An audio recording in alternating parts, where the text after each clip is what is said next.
Now, if you can leverage time and choose the right timing for your pitch, then you're gonna have time pushing you forward. It's gonna be helping you. And when you have time on your side, a lot of things are much easier. So with timing and framing your pitch, when to say your pitch, I always say to initiate the conversation around any positive developments within your company or within yourself. So if there's been a new development that's really positive, really helped the firm, they got voted best place to work or something, use that when the spirits are high to go in and introduce your pitch, right? The second thing to keep in mind is to reveal any covert achievements you've had. Now, what this does is that it shows, again, that you are much more valuable to the firm than they originally thought. Now, what I did is I took an extra long lunch one day and I went across town. I went to McPherson Square in DC and I took an AWS test.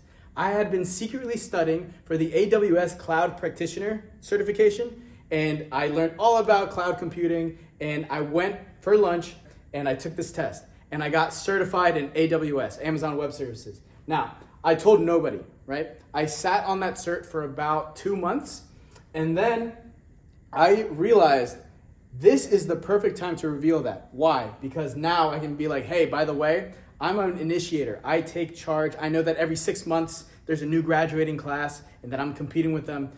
I have invested in myself. I invested in my skill set. I am now much more valuable, and it's not just some random certification. It's something that our firm does, right? So I got the AWS cert and I only revealed it as I did my pitch. So the way I study for my certification is I use Udemy.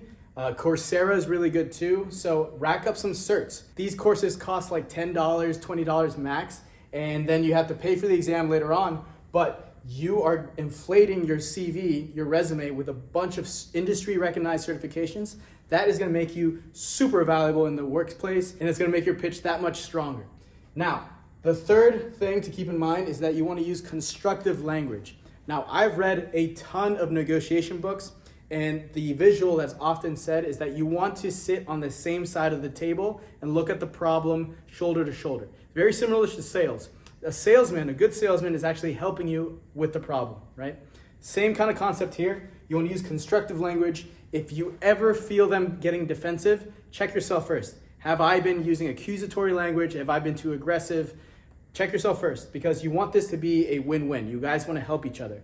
And when you have your boss on your side, and you have timing on your side, and you have results on your side, again, you can only win. But all that goes out the window if you're being an ass. One thing to keep in mind is that even if your CEO wants to help you, they probably want or have to get other people on board, whether it's the board of directors, whether it's other managers, or even other coworkers on your same level. You have to help them by making remote work look like the non-issue it is.